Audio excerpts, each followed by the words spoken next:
जिंदगी जीना आसान नहीं होता, बिना संघर्ष के कोई महान नहीं होता। जिंदगी जीना आसान नहीं होता, बिना संघर्ष के कोई महान नहीं होता। जब तक ना पड़े हथौड़े की चोट तब तक पत्थर भी भगवान नहीं होता।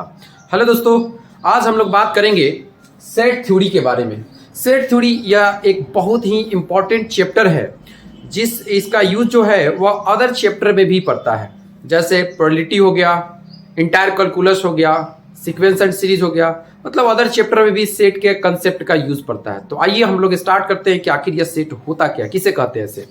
तो सबसे पहले हम लोग समझेंगे व्हाट इज अ सेट। यह सेट क्या होता है? तो देखिए सेट क्या होता है। अ set is a collection of well defined objects। Set जो होता है वह वस्तुओं का एक सुपरिभाषित संग्रह होता है। अब यह सुपरिभाषित वेल डिफाइंड का मतलब क्या होता है, उस वेल डिफाइंड का मतलब समझाते हैं। देखिए यह वेल डिफाइंड का मतलब होता है कि आप जिस भी कलेक्शन के बारे में बात कर रहे हैं वह कलेक्शन बदलना नहीं चाहिए। Collection should not change।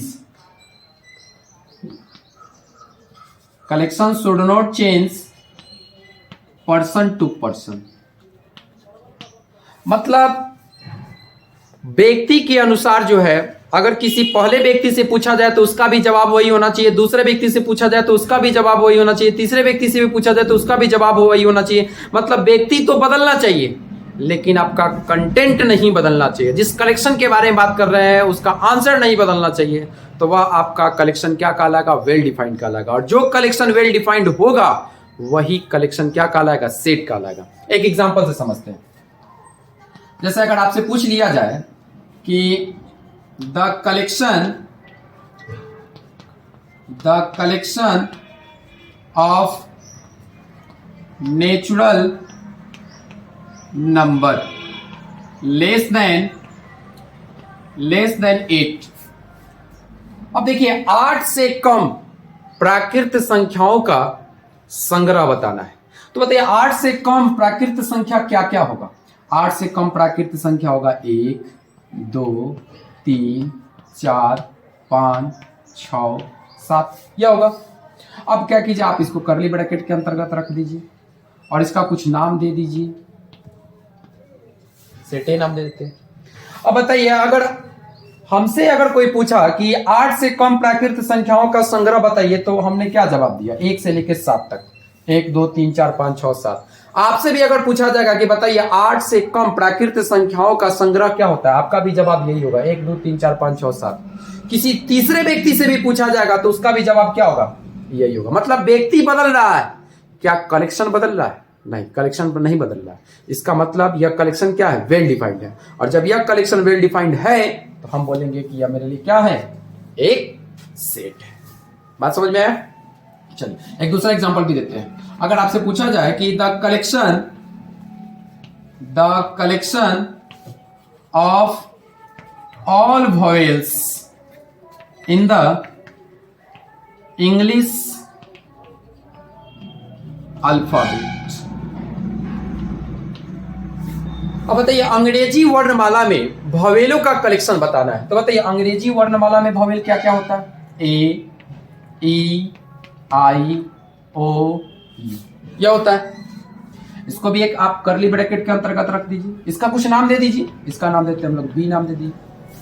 अब बताइए अगर मेरे से कोई पूछा कि बताइए कि अंग्रेजी वर्णमाला में भवेलों का कलेक्शन क्या क्या होता है, तो हमने क्या जवाब दिए? ए, ई, आई, ओ, यू। आपसे भी पूछा जाएगा कि बताइए अंग्रेजी वर्णमाला में वॉवेलों का कलेक्शन क्या होगा, आपका भी जवाब क्या होगा, A E I O U। किसी तीसरे व्यक्ति से भी पूछा जाएगा तो उसका जवाब क्या होगा, उसका भी जवाब यही होगा। व्यक्ति बदल रहा है लेकिन क्या कलेक्शन बदल रहा है, नहीं। इसका मतलब यह भी कलेक्शन कैसा है, वेल डिफाइंड है।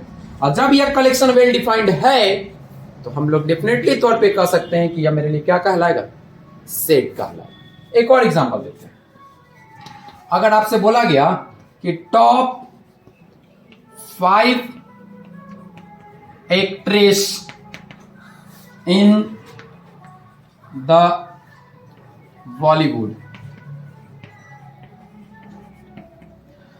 अब बताइए कि 5 को आपको क्या करना है, 5 एक्ट्रेस बॉलीवुड का नाम बताना है। तो देखिए अगर मेरे अनुसार अगर कोई पूछता है कि 5 कोई एक्ट्रेस का नाम बताइए, top 5 actress in the Bollywood में टॉप 5 एक्ट्रेस का नाम बताना है, तो मेरे अनुसार देखिए क्या क्या आंसर हो सकता है।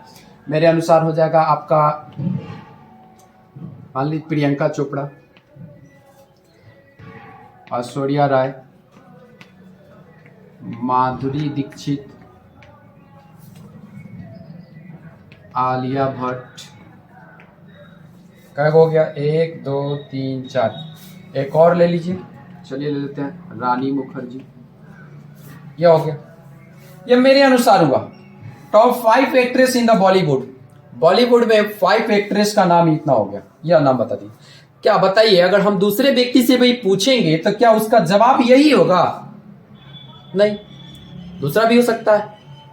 मान लीजिए कि हम इसमें प्रियंका चोपड़ा का इंक्लूड किया, वह नहीं इंक्लूड कर सकता है, किसी मतलब कोई दूसरा एक्ट्रेस को ले सकता है। मतलब क्या दुनिया के हर व्यक्ति से पूछा जाएगा तो उसका जवाब यही होगा, यही जवाब नहीं होगा। मतलब यह कलेक्शन आपका वेल डिफाइंड, या आपका कलेक्शन वेल डिफाइंड नहीं है, इसलिए आपका सेट नहीं। चलिए यहां तक तो हम लोग समझ गए थे। अब आखिर फिर समझेंगे आगे कि एलिमेंट क्या होता है, मेंबर क्या होता है, और सेट का नोटेशन क्या होता है, उसको हम लोग क्या बोलते हैं, नोटेशन मतलब होता है पहचान। तो देखिए एलिमेंट क्या होता है, लिखा हुआ है क्या कि the object of a set, मतलब सेट का जो ऑब्जेक्ट होता है, जिस वस्तु पे हम चर्चा करना चाहते हैं, वही वस्तु मेरे लिए क्या कहलाता है, एलिमेंट कहलाता है या मेंबर कहलाता है। वही बात लिखा हुआ है कि the object of a set is called element और मेंबर ऑफ द सेट। मतलब जिस वस्तु के बारे में हम जिक्र करना चाहते हैं, वही वस्तु मेरे लिए क्या कहलाएगा, एलिमेंट कहलाएगा या मेंबर कहलाएगा। नेक्स्ट देखिए क्या लिखा हुआ है, नोटेशन ऑफ अ सेट, मतलब हम लोग समुच्चय को कैसे पहचानते हैं। लिखा हुआ है अ set is generally denoted by capital letters of English alphabet ABCD।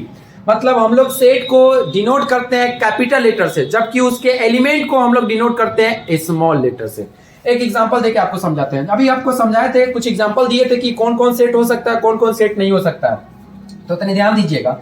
जैसे एक एग्जांपल ले लिए 1 2 3 4 5, ठीक, इसका कुछ नाम दे दीजिए, इसको करली ब्रैकेट में रखिए, इसका कुछ नाम दे दीजिए, नाम दे दिए A। तो देखिए यहाँ पे इसके अंदर जो भी लिखा हुआ है, यह मेरे लिए क्या कहलाएगा, यह मेरे लिए कहलाएगा एलिमेंट कहलाएगा।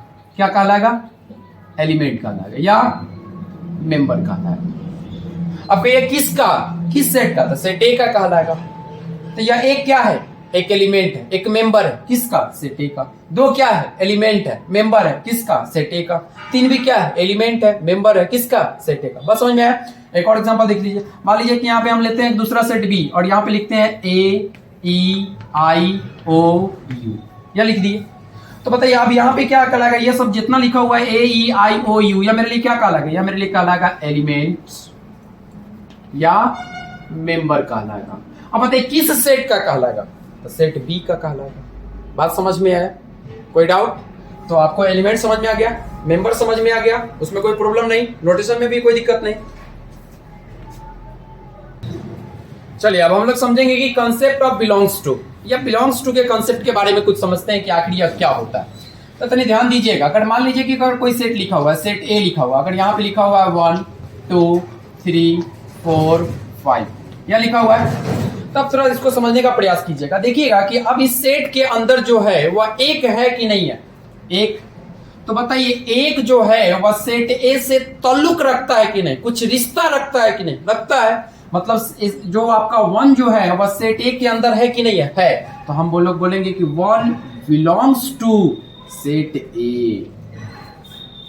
अगर हम आपसे पूछ ले कि बताइए फोर, तो बताइए फोर जो है वह इससे रिश्ता रख रहा है कि नहीं, इसमें दिखाई दे रहा है कि नहीं दिखाई दे रहा है, दिखाई दे रहा है, तो हम लोग बोलेंगे four belongs to set A. लेकिन हम आपसे अगर पूछ दे 10, तो बताइए 10 जो है वह सेट ए के अंदर दिखाई दे रहा है, नहीं ना दिखाई दे रहा है, नहीं दिखाई दे रहा, तो इसका मतलब है कि यह बिलोंग्स नहीं करेगा, does not belongs to set A. बात समझ में आया? हम आपसे पूछ ले 8, बताइए 8 बिलोंग करेगा क्या, केस में है क्या, नहीं ना है, नहीं है, तो क्या लिखेगा, बिलोंग्स टू कि does not belongs to, does not belongs to. बहुत अच्छा, यहां तक समझ में आया?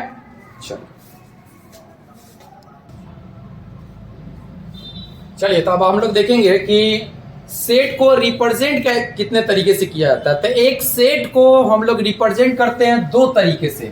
अ set is generally represented in two ways. एक सेट को हम लोग कितने तरीके से प्रदर्शित कर सकते हैं, दो तरीके से। जो पहला तरीका होता है उसको हम लोग बोलते हैं रोस्टर फॉर्म, या उसी का दूसरा नाम होता है टेबुलर फॉर्म। दूसरा क्या होता है, सेट बिल्डर फॉर्म, या उसी का दूसरा नाम क्या है, रूल मेथड। मतलब एक सेट को हम लोग दो तरीके से प्रदर्शित करते हैं। पहला तरीका क्या कहलाता है, रोस्टर फॉर्म, और रोस्टर फॉर्म का ही दूसरा नाम क्या है, टेबुलर फॉर्म। दूसरा क्या होता है, सेट बिल्डर फॉर्म, या उसी का दूसरा नाम क्या है, रूल मेथड। तो सबसे पहले समझेंगे कि आखिर यह रोस्टर फॉर्म या टेबुलर फॉर्म होता क्या है। देखिए क्या लिखा हुआ है कि according to this method the set is represented by listing all elements in a curly bracket separating each other by comma. मतलब इस विधि के द्वारा हम लोग क्या करते हैं कि जो भी एलिमेंट को लिखते हैं ना, एक कर्ली ब्रैकेट के अंतर्गत लिख देते हैं, और कर्ली ब्रैकेट के अंतर्गत लिखकर सारे एलिमेंट को सेपरेट करते हैं बाय कॉमास, कॉमा के द्वारा। जैसे मान लीजिए कि हम कोई एलिमेंट लिखते हैं 1 2 3 4 5, तो सबके बीच में क्या देंगे, कॉमा। सबके बीच में क्या दे देंगे, कॉमा देंगे, और उसको कहां रखेंगे, कर्ली ब्रैकेट के अंतर्गत रखेंगे। कर्ली ब्रैकेट के अंतर्गत रख दिए। और आपको पहले ही बताया कि सेट को हम लोग क्या करते हैं, कैपिटल लेटर से डिनोट करते हैं। तो इसका नाम कुछ दे दीजिए, कैपिटल ए, कैपिटल बी, कुछ भी नाम दे सकते हैं। यह हो गया। देखिए यहां लिख देते हैं ए ई आई ओ यू, सबके बीच में क्या दिए, कॉमा, और इस सबको कहां रख दिए, कर्ली ब्रैकेट के अंतर्गत रख दिए, और इसका कुछ दूसरा नाम दे दिए, बी नाम दे दिए। तो यह जो सेट का जो रिप्रेजेंटेशन है, यह जो तरीका है, इस तरीके को ही हम लोग क्या बोलते हैं, रोस्टर फॉर्म बोलते हैं या टेबुलर फॉर्म बोलते हैं। बात समझ में आया? रोस्टर फॉर्म या टेबुलर फॉर्म क्या होगा, रोस्टर फॉर्म या टेबुलर फॉर्म में करना क्या है कि एलिमेंट्स को कर्ली ब्रैकेट के अंतर्गत लिखना है, और सारे एलिमेंट के बीच में क्या करना है, कॉमा दे देना है। तो यह जो फॉर्म जो होगा ना, वह कहलाएगा रोस्टर फॉर्म कहलाएगा या टेबुलर फॉर्म कहलाएगा। चलिए दूसरा देखते हैं हम लोग, सेट बिल्डर फॉर्म क्या होता है। देखिए सेट बिल्डर फॉर्म क्या होता है, लिखा हुआ है क्या कि अकॉर्डिंग टू दिस मेथड, इस विधि के अनुसार we write down a property और रूल।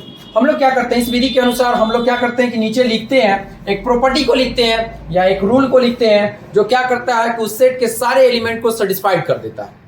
बात समझ में है? जैसे देखिए अब यहाँ पे लिखा हुआ है, जैसे ऊपरे वाला देखते हैं, ये वाला फॉर्म देखिए, यहाँ क्या लिखा हुआ है, 1 2 3 4 5 लिखा हुआ है, ये लिखा हुआ है ना। अब इसी को क्या करना है कि लैंग्वेज के फॉर्म में लिख देना है। तो जब लैंग्वेज के फॉर्म में लिख देते हैं ना, तो वह कहलाता है सेट बिल्डर फॉर्म कहलाता है। बात समझ में आया? जैसे देखिए यहाँ लिखा हुआ है क्या कि 1 2 3 4 5 लिखा हुआ है। तो देखिए आप इसी को हम लोग क्या किए हैं, लैंग्वेज के फॉर्म में लिखे हैं। देखिए इसको पढ़ते कैसे, ये भी ध्यान दीजिएगा। लिखा हुआ है क्या कि एक्स सच दैट एक्स, इसको क्या पढ़ते हैं, x such that x is a natural number. बताइए ये सब नेचुरल नंबर था कि नहीं था? हाँ नेचुरल नंबर ही है भाई। तो x such that x is a natural number less than 6। 6 से कम है ना प्राकृत संख्या रे भाई, 6 से कम प्राकृत संख्या कथी कथी होगा, 1 2 3 4 5 होगा। तो वही तो लिखा हुआ है 1 2 3 4 5 6, सॉरी 1 2 3 4 5 लिखा हुआ है। तो अब इसको क्या करना है, लैंग्वेज के फॉर्म में लिख देना। तो लैंग्वेज के फॉर्म में ये तो लिखा है x such that x is a natural number less than 6, 6 से कम प्राकृत संख्या। तो यह जो आप फॉर्म लिख दिया ना, अब इसको बोलेंगे सेट बिल्डर फॉर्म या रूल मेथड। और जो ऊपर वाला जो लिखा हुआ है वह क्या कहलाएगा, रोस्टर फॉर्म या टेबुलर फॉर्म। अच्छा बताओ ये क्या है, कहेगा भवेल है। हाँ बिल्कुल भवेल है। तो देखो अब यह लैंग्वेज के रूप में नहीं ना लिखा हुआ है, नहीं लैंग्वेज के रूप में नहीं लिखा हुआ है। तो जब लैंग्वेज के रूप में नहीं लिखा हुआ रहता है ना, यह मेरे लिए कहलाता है रोस्टर फॉर्म या टेबुलर फॉर्म कहलाता है। लेकिन जब लैंग्वेज के फॉर्म में लिख देते हैं ना, तो वह मेरे लिए क्या कहलाता है, सेट बिल्डर फॉर्म कहलाता है। जैसे देखो यहाँ पे क्या लिखा हुआ है, x such that x is a vowel, ये सब क्या है, ववेल है इन द इंग्लिश अल्फाबेट, अंग्रेजी वर्णमाला में। तो बताइए यह क्या हो गया, लैंग्वेज के फॉर्म में लिखा हुआ है ना, तो जब लैंग्वेज के फॉर्म में लिखा हुआ रहेगा तो यह मेरे लिए क्या कहलाएगा, सेट बिल्डर फॉर्म कहलाएगा। और यह मेरे लिए क्या कहलाएगा, रोस्टर फॉर्म या टेबुलर फॉर्म कहलाएगा। बात समझ में आया? तो इतना आज जो हम लोग कवर किए, इससे आपका पहला एक्सरसाइज कंप्लीट हो जाएगा। और फिर हम लोग नेक्स्ट वीडियो में बात करेंगे, एक्सरसाइज के सारे एक एक क्वेश्चन करके हम लोग डीलिंग करेंगे। तब तक के लिए जय हिंद।